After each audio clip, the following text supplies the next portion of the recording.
있는지 모르겠어요. 네. 골목식당이라는 프로그램을 아실 거예요. 저도 몇 번 봤는데 어려운 그 골목 상권을 살려보자라는 뭐 취지하에서 시작을 해가지고 여러 식당들을 찾아가서 음식을 먹어보고 그 식당에 맞는 맞춤형 솔루션을 이렇게 주는 형식의 프로그램이죠. 조리 방식이라든지 뭐 재료나 또 심지어 그 요식업에 임하는 태도까지 이렇게 굉장히 각양각색의 솔루션을 이렇게 진행을 했는데 가끔 그 뜻밖의 맛집들을 발견할 때가 있잖아요, 그죠? 그럴 때면 그 백종원 씨를 비롯한 진행하는 분들이 정말 감탄을 하면서 막 음식을 먹는 걸 봤어요. 그리고 나면 그곳은 이렇게 TV에 나오고 나니까 그곳은 진짜 정말 인산인해를 이루면서 초대박 맛집으로 이렇게 거듭나게 되죠. 골목식당하고 포맷은 사실 전혀 다르지만 여러분들 다 잘 아시는 미슐랭 가이드라는 책을 아실 거예요. 전 세계에 있는 맛집을 전문가들이 이렇게 암행으로 찾아가서 음식에 대한 평가를 하고 자격 요건을 이렇게 충족하면 자기네 그 책에 실어주는 거잖아요. 미슐랭에서 파견된 전문가가 이렇게 알리지 않고 예고하지 않고 암행으로 가서 이렇게 하는 전제로 하는 건데 예고하지 않고 몰래 가서 평상시에 그 식당의 음식을 맛을 보는 거예요. 소문대로 그 집이 정말로 훌륭한 음식을 내놓는다면 전 세계적으로 인정받는 그런 맛집이 되고 미슐랭 가이드에 실리게 되죠.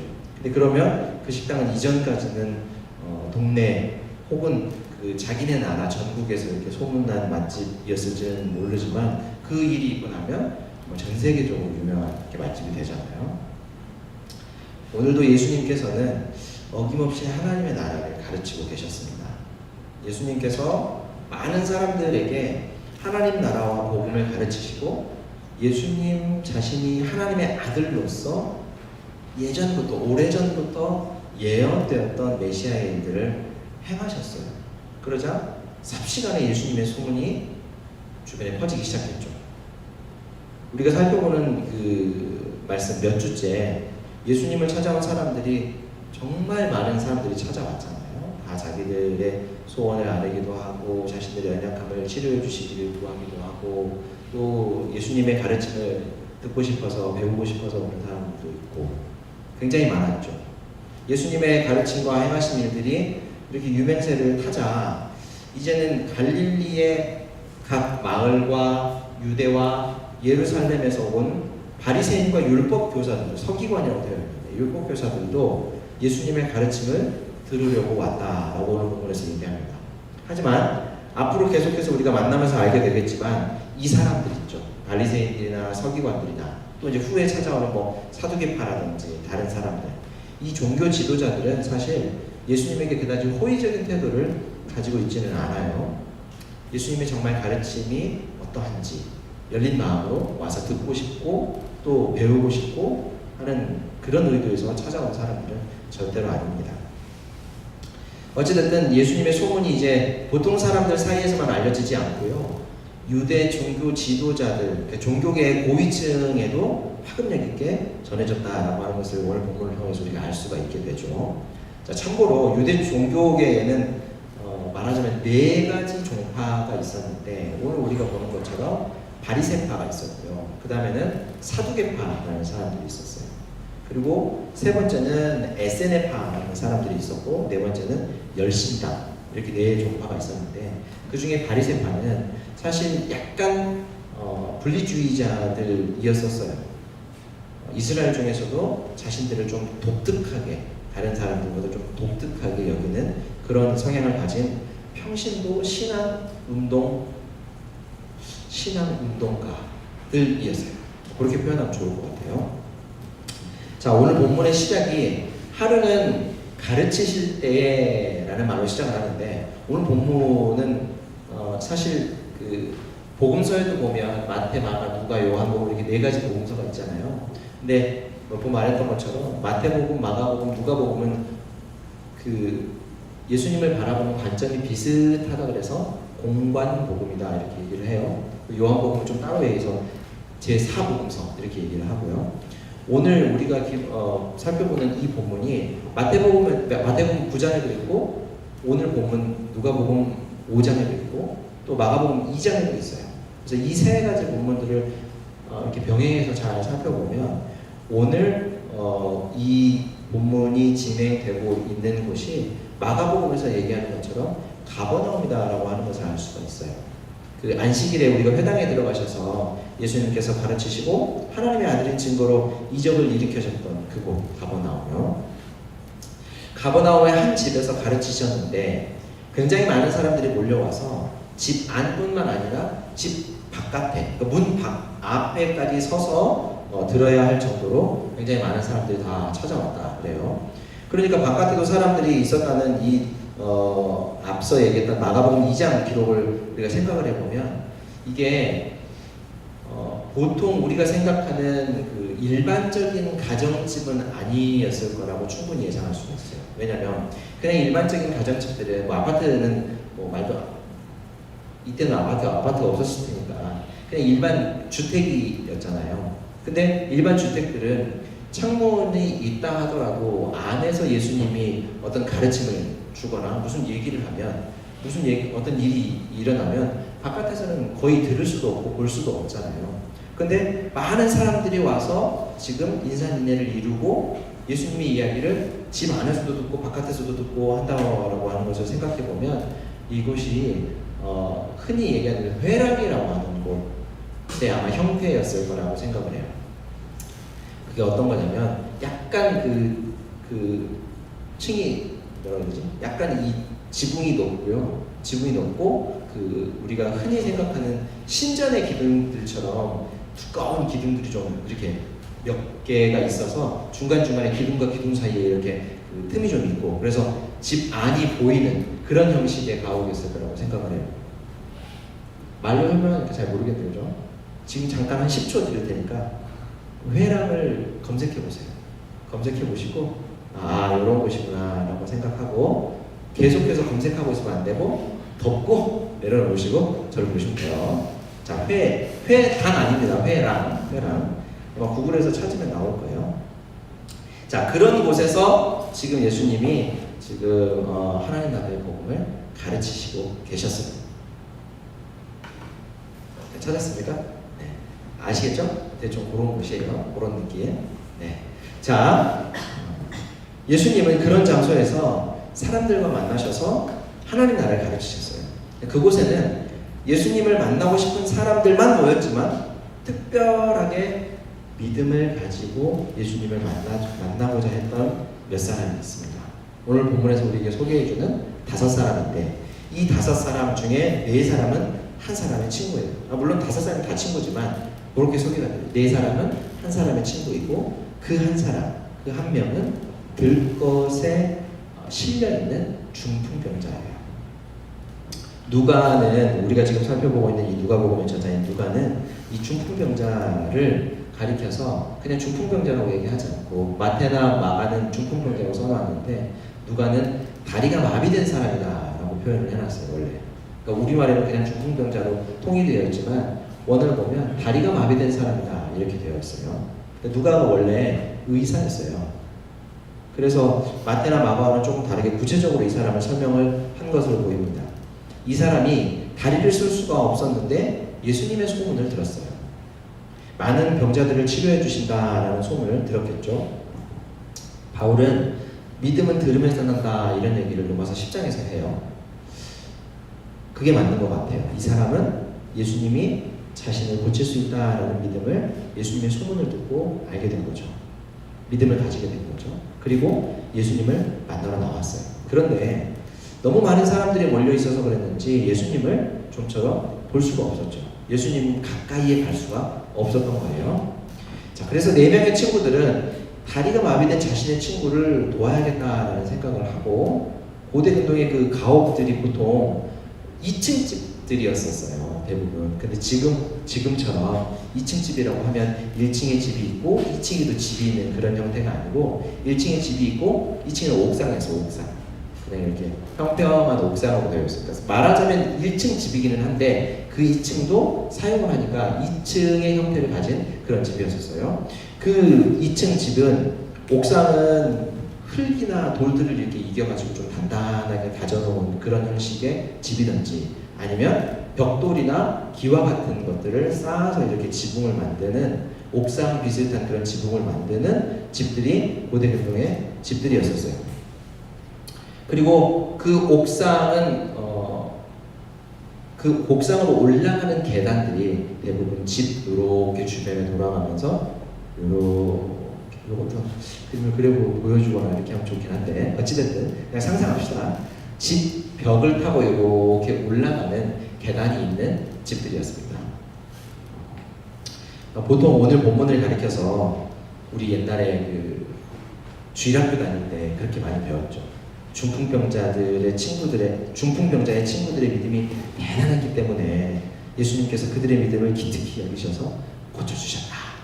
우리도 그렇게 믿음을 가지고 열심히 주님 앞에 주님의 눈에 띄기를 열심히 해야 된다. 이런 식의 가르침을 우리가 배웠었는데 받았었는데 사실 엄밀하게 얘기하면 이런 얘기들은 기독교와는 별로 이렇게 상관이 없는 성경 해석이에요. 사실 별로 그렇게 힘들지 않아요. 예수님이 지금 가르침을 주고 있는 그 집에 옥상으로 올라가서 2층에 그 기와를 뜯고 친구를 이렇게 예수님 앞으로 내려 보여주는 데는 사실 그 친구들이 친구 4명이 다리가 마비된 사람 한 사람을 옥상으로 데리고 가서 내리는 것보다 더 중요하고 더 어려운 일은 사실 예수님을 만나러 나온 것이고요. 사실 그 예수님에게 지금 오늘 이제 본문에서 들을 이야기를 예수님의 말씀을 들은 것이 훨씬 더 중요하고 어려운 일들이에요.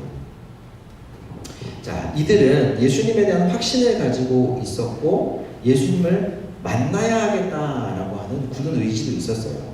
하지만 그 확신과 의지를 어떻게 갖추게 되었을까? 바로 그들에게 믿음을 주신 성령 하나님의 일하심이죠. 그들은 예수님을 만날 수 없는 상황을 파악하고요.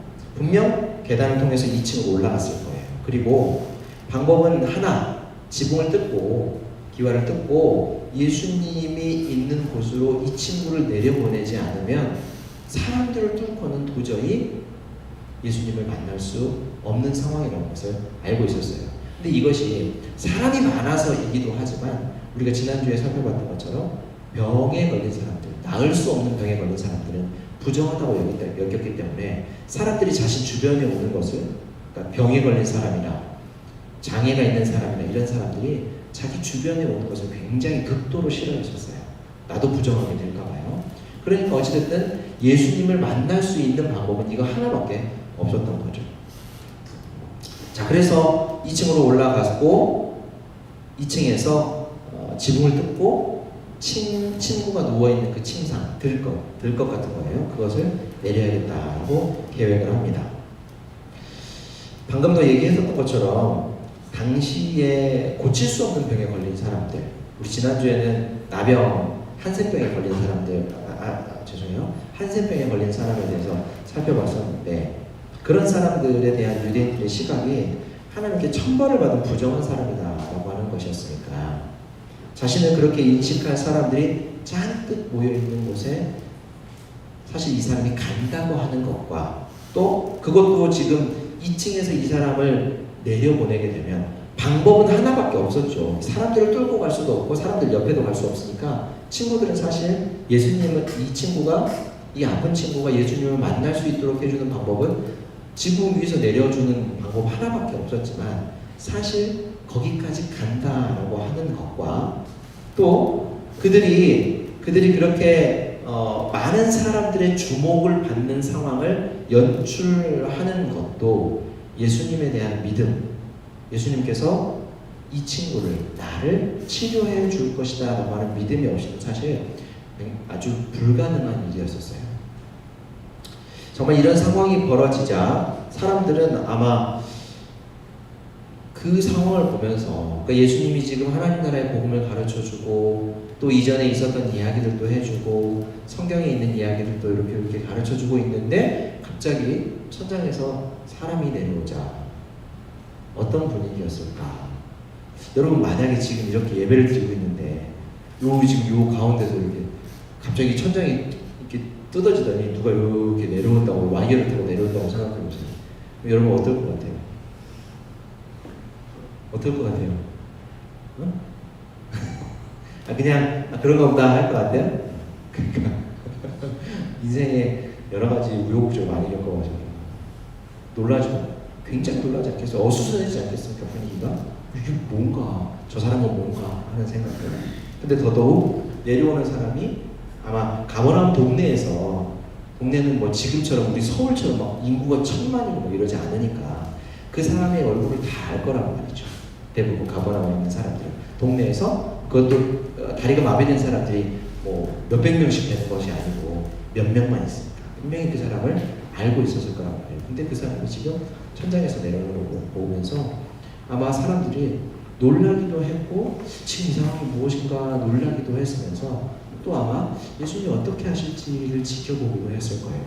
특별히 지금 오늘 이 자리에 있는 바리새인과 서기관들은 분명히 아마 지금 저 부정한 사람이 내려왔을 때 이 예수라고 하는 자가 그러니까 지금 메시아로 사람들에게 주목받고 있는 이 사람이 어떻게 이 부정한 사람을 대할지를 곰곰이 아마 지켜보고 있었을 거예요.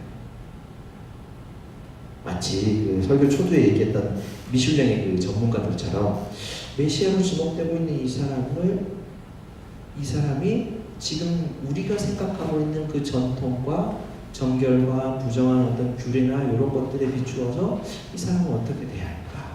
분명히 자신들의 전통과 자신들의 생각대로라면 자신들의 어떤 규례대로라면 이 부정한 사람을 혼을 내고 내쫓든지 아니면 지금 여기 있던 사람들과 다 같이 그 사람 남겨놓고 다 나가야 돼 사실. 그렇죠? 그래야 부정해지지 않으니까요. 어떻게 할까라고 아마 생각을 하고 있었을 거예요. 근데 우리가 잘 아는 것처럼 예수님은 어떻게 하셨습니까? 예수님은 친구들과 이 사람의 믿음을 보시고 말씀하시죠. 이 사람아 죄사함을 받았느니라. 요 말씀의 뉘앙스를 잘 읽어야 돼요. 야 이 사람아 라고 읽으면 야 이 사람아 네 죄사함을 받았다 임마 이렇게 읽으면 예수님은 이 사람들을 무례하게 여기고 혼을 내는 것처럼 들리잖아요. 하지만 우리가 이 사람아 라고 하는 표현이 조금 이상하다고 생각하기는 하지만 그렇게 혼내는 표현이 아니라는 걸 잘 알고 있죠. 예수님께서 쓰신 이 호칭 이 사람아 라는 호칭은 사실 친구여 라고 다정스럽게 불러주는 표현이에요. 바리새인들과 율법교사들은 죄인들과 친구를 하려고 하지 않습니다. 그들과 말을 섞지 않고요. 절대로 그들과 식사를 하지 않습니다. 같은 장소에 있는 것도 허락하지 않습니다. 그들이 사는 동네의 땅조차 밟지 않으려고 했던 사람들이 바리새인과 서기관들이었어요. 그러니까 그 사람들이 밟았던 땅이라고 하면 그것을 알면 그 땅도 밟지 않으려고 했었던 사람들이었어요. 근데 예수님은 지금 이 사람에게 친구여라고 부르고 있는 거예요. 다정스럽게. 그래서 앞으로 우리가 살펴보겠지만 7장에 가면 어떤 이들이 예수님을 가리켜서 뭐라고 얘기하냐면요. 죄인들의 친구다라고 비아냥거려요. 자, 여러분 우리는 어떤지 한번 생각을 해봤으면 좋겠어요. 우리는 어떤지. 여러분 우리는 누구를 따른 사람들입니까? 우리는 누구의 제자이기를 결단하고 그대로 살아가는 사람들입니까? 우리는 누구의 자녀입니까? 한번 생각해 보세요. 우리 주님의 제자, 우리 예수님의 제자이고 우리 하나님의 백성이죠. 우리는. 자, 그렇다면 우리가 어떻게 행해야 되는지 명백하게 알 거예요. 예수님이 이 사람을 가리켜서 친구여라고 부르는 걸 보면 우리가 어떻게 하면서 살아야 하는지를 분명히 알 수 있을 겁니다. 우리 주변에 죄인들, 부정하게 여기는 이들 누가 있습니까? 우리 사회의 통념상 이 사람들은 죄인들, 이 사람들은 나쁜 사람, 이 사람들 가까이 하기 꺼려지는 사람들 누가 있어요? 그들의 친구가 되어주고 그들을 품어주고 사랑해주는 것이 사실 우리 주님을 따르는 삶이에요. 절대로 우리가 사회적인 통념상 죄인이라고 생각하고 그 사람들을 꺼려하는 사람들, 그런 행동을 하는 사람들을 잘했다고 제가 칭찬하는 것이나 인정해주는 건 절대 아니에요. 사실 조심스러운 얘기지만 얼마 전에 그 이태원에서 터졌던 사건 있죠. 그걸 보면 성소수자들이 그렇지 않아도 우리 사회에서 굉장히 미움받잖아요. 바라보는 시선이 굉장히 달갑지 않잖아요. 그렇죠? 정말 그 온갖 혐오의 표현들을 써가면서 정말 심지어는 입에 담을 수 없는 말들을 막 하잖아요. 더러운 이렇게 얘기하면서. 이번 일을 통해서 사실 더 미움과 혐오의 대상이 되지 않을까. 우리는 사실 우리 주님의 뒤를 따르는 사람이라고 한다면 분명 그렇게 그들을 걱정해주는 사람이 되어야 하는 것이지, 에라이 잘됐다, 이번 기회에 이것들 아주 그냥 바퀴벌레 같은 거 뿌리를 뽑아야지 이것들 다 되져라 막 이러면서 잘됐다 아주 그냥 이번에 코로나 때문에 이것들이 싹 들어가요. 잘됐다 아주 그냥 이렇게 얘기해서는 안 되는 것이죠. 만약에 진짜 그렇게 한다면 우리 주님께서 우리를 보면서 참 찹찹한 표정으로 우리를 보실 거예요. 자, 예수님께서는 이 사람에게 너의 죄 사함을 받았다라고 말씀하셔요. 이제 정말 큰 일이 벌어질 거예요. 이제 예수님의 이 말 때문에 진짜 큰 일이 벌어질 거예요. 서기관과 바리새인들이 속으로 이런 생각을 합니다. 아니 이 신성을 모독하는 자가 누구냐 도대체. 오직 하나님 외에 누가 죄를 사할 수 있느냐 라고 생각을 했어요. 우선 이 사람들은 예수님의 말을 듣고 신성을 모독했다라고 말을 하죠. 유대교 그 랍비들의 글을 보면요, 이 신성 모독에 대한 그 코멘트가 있는데 한 3가지 정도를 대표적으로 신성 모독으로 꼽았어요. 첫 번째는 뭐냐면 모세오경을 비방하는 것을 보고 신성 모독이라고 생각했어요. 지금도 여러분 유대인들은 역사상 가장 위대한 민족의 지도자 하면 모세를 꼽아요. 모세는 최고라고 생각해요. 그래서 모세가 하나님께 받아 자신들에게 전달해준 하나님의 말씀, 율법, 모세오경을 비방하는 일은 모세만을 비방하는 게 아니라 궁극적으로 모세를 사용하신 하나님을 모독하는 것으로 여겼어요. 그래서 모세오경을 비방하는 것은 신성모독이다 라고 여겼어요. 두 번째로 우상숭배에 참여하는 것, 이건 두말할 필요도 없이 언급할 필요 없이 신성을 모독하는 것이겠죠. 자, 세 번째는 여호와의 이름에 불명예를 가져오는 것을 신성모독으로 생각했어요. 유대인들은 하나님의 이름을 망령되이 여기지 말라라고 하는 율법 10계명에 근거해서 하나님의 이름을 행여 내가 망령되이 부를까봐, 일컬을까봐 하나님께서 가르쳐주신 하나님의 이름을 부르는 것조차 두려워했었어요. 예전에 한참 유행했던 이런 말 있죠. 뭐라고 쓰고 뭐라고 읽는다. 저는 야구 되게 좋아했었어가지고 옛날에 제가 그 타이거즈 팬이에요. 근데 거기 보면 이종범이라고 쓰고 신이라 읽는다. 요런 문구들이 되게 있었거든요. 근데 요런 것처럼 그 성경에 여호와를 뜻하는 하나님의 이름을 뜻하는 바브, 해, 바브 요 3글자 있어요. 자음으로 된. 어제 예전에 얘기했었죠. 히브리어는 모음이 없다고, 그죠? 자음만 다 있었다고 했어요. 3글자.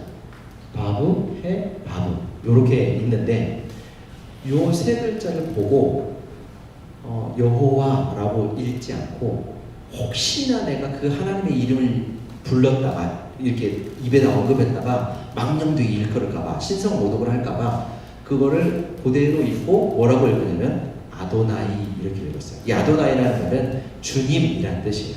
그러니까 하나님의 이름을 하나님이 가르쳐줬는데 그거 무서워서 못 읽고 그냥 주님이라고 불렀었어요. 근데 참 아이러니한 건 이 하나님의 이름 요 3글자를 그렇게 계속 수천 년간 사람들이 아도나이라고만 부르다 보니까 어떻게 읽는지를 모르게 된 거예요. 아무도 진짜 이게 어떤 발음으로 읽는지를 아무도 모르는 상황이 와버렸어요. 그래서 우리가 사실 성경에 보면 여호와 하나님 이렇게 써놓잖아요. 여호와 이 말이 틀린지 아닌지 아무도 몰라요. 어떤 학자들은 그 당시에 자료들을 연구해서 여호와라는 말보다는 야훼라는 말이 더 맞다라고 해서 야훼 하나님이라고 읽기도 해요. 근데 누가 틀렸는지 맞았는지 어떤 것이 더 정확한지 아무도 몰라요. 이미 이 글자를 정말 정확하게 읽었던 사람은 이미 수천 년 전에 다 죽어버렸기 때문에 아무도 몰라요. 그러니까 여호와가 진짜 하나님의 이름인지 야훼가 진짜 하나님의 이름인지 아무도 확인해 줄 길이 없는 아주 웃지 못할 상황이 돼버렸어요. 자, 그런데 오늘 예수님께서 하신 말씀, 내 죄사함을 받았다 라는 말은 어떤 항목에 비추어서 신성모독일까? 하나님의 이름에 불명예를 가져온 것이죠. 왜요? 하나님 외에는 아무도 죄를 사할 수 없죠. 그죠? 왜냐하면 보세요. 죄는 모두 다 하나님께 대해 지은 거예요. 성경이 말씀하는 죄는 우리가 생각하는 이 사회법을 어긴 도덕법이나 이런 사회의 일반적인 법을 어긴 게 아니죠. 교통법규를 어기거나 뭐 이런 사기를 저지르거나 뭐 살인을 저지르거나 이런 사회법을 어긴 게 성경에서 얘기하는 죄가 아니잖아요. 하나님을 하나님으로 인정하지 않고 스스로가 하나님 자리에서 하나님 노릇하려고 하는 것, 이것이 죄니까. 그러니까 죄는 모두 다 하나님에 대해서, 하나님께 대해서 하나님에게 지은 거죠. 그런 용서할 수 있는 주체도 하나님 외에는 없는 거예요. 은비자매가 나한테 욕을 했는데 은비자매가 나한테 욕하는 걸 보면서 도희자매가 은비 언니의 죄를 내가 용서해 줄게 라고 얘기하면 어떡하겠어요? 주변에 사람들이 다 지금 저렇게 웃겠잖아요. 그죠? 뭐 하는 상황이지? 이렇게 될 거 아니에요. 지금 상황이 딱 그런 거죠. 근데 지금 예수님이 자신이 하나님의 권위를 말로 사용하셨기 때문에 비록 내가 하나님이다 라고 드러내놓고 말씀을 하시지는 않았지만 지금 예수님은 너의 죄를 사함을 받았다 라고 하는 말을 통해서 내가 하나님이다 라고 하는 말을 지금 하고 있는 거예요. 그러니 이 사람들이 지금 말하는 이제가 신성을 모독하고 있다, 이제가 신성을 지금 모독하고 있다라고 하는 말이 맞는 말이죠. 사실 예수님이 하나님이 아니라면, 예수님이 하나님이라면 맞지만 괜찮지만 하나님이 아니라면 지금 예수님은 분명 신성을 모독하고 있는 것이죠. 하나님의 이름을 망령되게 불명예스럽게 말하고 있는 거죠. 유대인들이 가장 위대하게 여기는 모세나 다윗이나 또 그 밖의 선지자들도 사실 이런 비슷한 류의 말을 한 번도 한 적이 없어요. 그러니까 제사장이 하나님 앞에 제사를 드린 사람들이 그 제사를 드릴 때 그 양이나 염소나 어떤 제물을 태워드리면 그것이 그 연기가 곧장 하늘로 올라가면 하나님이 이것을 받으셨다라고 얘기하고 하나님이 너의 죄를 사하셨다라고 얘기는 해줄 수 있었지만 직접 다른 어떤 것을 거치지 않고 어떤 현상을 보거나 다른 것을 하지 않고 너의 죄 사함을 받았다, 내가 너의 죄를 사한다 라고 말하는 것은 있을 수 없는 일이에요. 사실 예수님은 이런 서기관들과 바리새인들의 생각을 아셨대요. 그래서 말씀을 하셨는데 여기서 아셨다라는 표현은 내가 이야기를 하고 보니까 지금 무슨 얘기를 하고 보니까 지금 저놈이 곰곰이 무슨 생각을 할까를 추측해서 아셨다라는 말이 아니고 그의 생각을 정확하게 완전하게 완벽하게 알고 계셨다라고 하는 거예요. 어떻게 이게 가능할까 생각해보면 분명한 예수님이 하나님이시니까 분명한 할 수 있는 것이죠. 가능한 일이죠. 예수님은 그들에게 계속해서 말씀하십니다. 너희 마음에 무슨 생각을 지금 하고 있느냐? 내 죄사함을 받았느니라 라고 하는 말과 일어나 걸어가라 라고 하는 말 중에 어떤 말이 더 쉽겠니? 라고 좀 알쏭달쏭한 이렇게 퀴즈 같은 얘기를 좀 하셔요. 예수님이. 사실 내 죄 사함을 받았다라는 말은 했지만 일어나 걸어라라는 말은 아직 안 했어요, 사실. 그죠? 그러니까 아마 지금 잠시 후에 이 말을 하겠다는 거예요, 예수님은. 자, 여러분, 이 두 말 중에 어떤 게 쉬울지 한번 곰곰이 한번 생각해 보세요. 너의 죄 사함을 받았다, 너의 죄를 사하노라라고 하는 말과 다리가 마비돼서 걸을 수 없는 사람한테 일어나서 걸어가라 라고 하는 말, 이 두 말 중에 어떤 게 더 쉬울까요? 어떤 게 더 쉬울까요? 교회현재 어떤 게 더 쉬울까요? 동호경님 후자가 더 쉬울 것 같아요? 왜?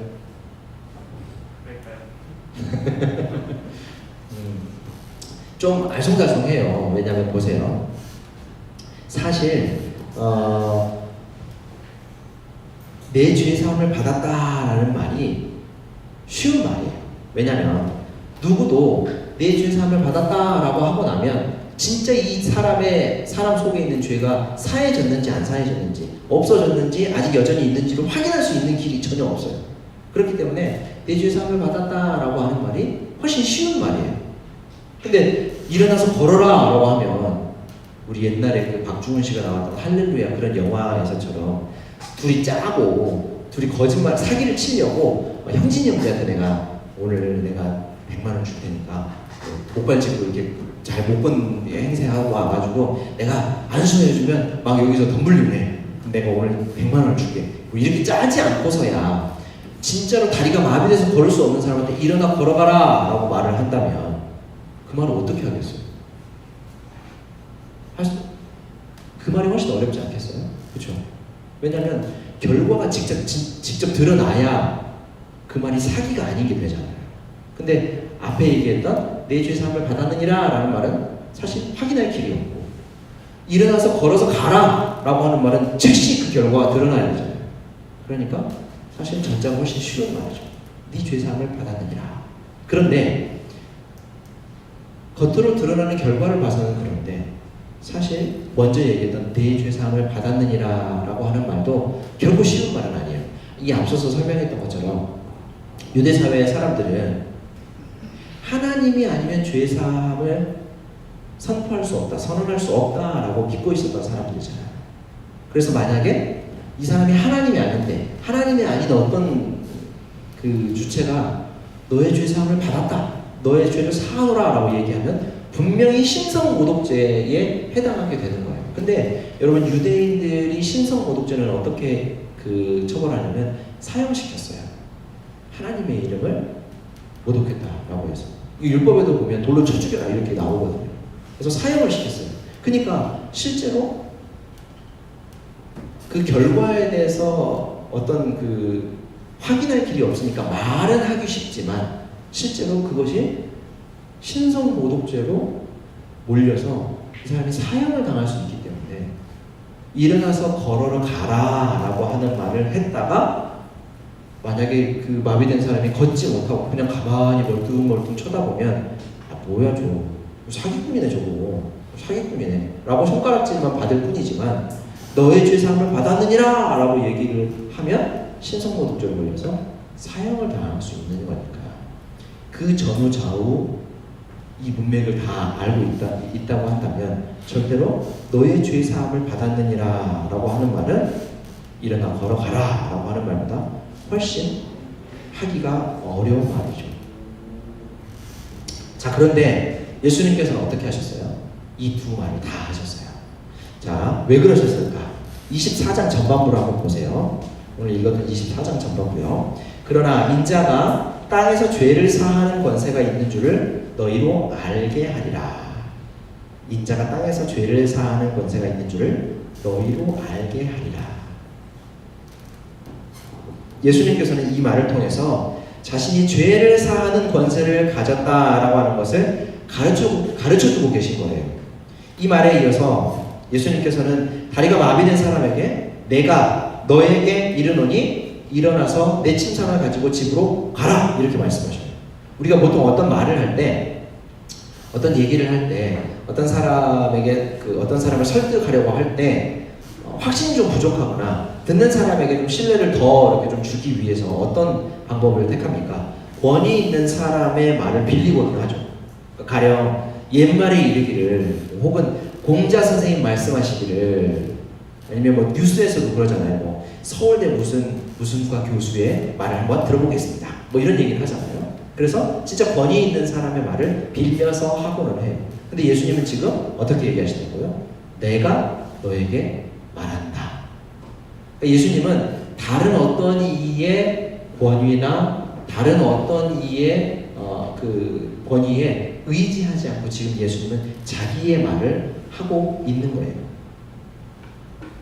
17절 후반부에 보시면 우리가 처음 읽었던 17절이요. 병을 고치는 주의 능력이 예수와 함께 하더라 이렇게 얘기해요. 그러니까 당시에는 의술이 발달하지 못한 시기이기 때문에 조금만 중병에 걸리거나 그 조금만 아프면 사실 죽는 경우가 많았었어요. 그리고 그 병을 고칠 수 없는 경우가 많았었죠. 그래서 그런 병에 걸린 사람을 가리켜서 하나님의 벌을 받았다 이렇게 얘기를 했던 거예요. 그런데 의술이 발달한 오늘날을 보면 그게 사실 절대로 하나님께서 그 사람을 특별히 미워해서 벌을 준 게 아니었다라는 것을 잘 알 수가 있죠. 그러니까 아직 점령되지 않은 병에 걸린 사람한테 너 진짜 하나님한테 벌 받아가지고 이 병 걸린 거야 이런 말 하면 안 되는 거죠. 자, 그리고 예수님께서는 일어나서 침상을 들고 집으로 가라 이렇게 얘기하셨어요. 그랬더니 어떻게 됐는가? 예수님의 말씀대로 돼버렸어요. 이 사람이 일어나서 자기 침상을 가지고 하나님께 영광을 돌리며 집으로 돌아간다 이렇게 기록되어 있죠. 자, 여러분, 우리는 하나님께서 천지를 창조하실 때 어떻게 창조하셨다라고 믿고 있습니까? 어떤 방법으로 창조하셨다라고 믿고 있어요? 물어봐도 됩니까? 물어봐도 됩니까? 어떻게 창조하셨다고 우리는 믿고 있어요? 말씀으로 창조하셨다 이렇게 믿고 있죠. 그죠? 사고나 질병으로 인해서 다리가 한번 마비가 되면 아무리 의술이 발달한 오늘날이라 할지라도 다시 나아서 회복되는 일은 거의 없어요. 그렇죠? 사고가 나서 신경이 마비됐다거나 다리에 어떤 이런 신경들이 다 끊어져 버리고 이러면 다시 회복할 수 있는 방법이 없죠. 그러니까 새 창조가 일어나지 않으면 불가능한 일이에요. 그 사람 하나님이 새로 창조하시지 않으면 불가능한 일이라는 거죠. 하나님과 동등하신 예수님은 죄 사함을 선언할 수 있는 권세를 가지셨고 지금 일어나서 걸어가라라고 하는 말씀을 통해 말씀으로 세상을 창조하신 그 하나님과 동등하신 분이다라고 하는 것을 지금 우리에게 가르쳐주고 계시는 거예요. 그것을 우리 주님이 오늘 우리에게 말씀하고 있는 거죠. 이 광경을 목격한 사람들이 다 놀랬대요. 아마 우리도 그때 그곳에 있었다면 다 놀랬겠죠. 그죠? 그리고 하나님께 영광을 돌리며 심히 두려워했다 이렇게 얘기해요. 왜 두려워했을까요? 유언자매 질문을 하면 두렵죠. 그죠? 왜 두려워했을까요? 회장님 왜 두려워했을까요?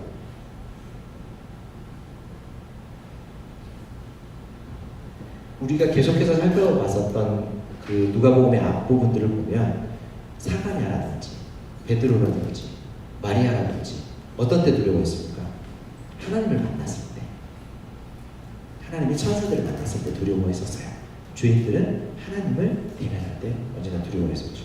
그러니까 지금 이 사람들이 이것을 보면서 심히 놀라 두려워했다라고 하는 것은 이들 중에 지금 예수님을 하나님으로 알아보는 사람들이 있었던 거예요.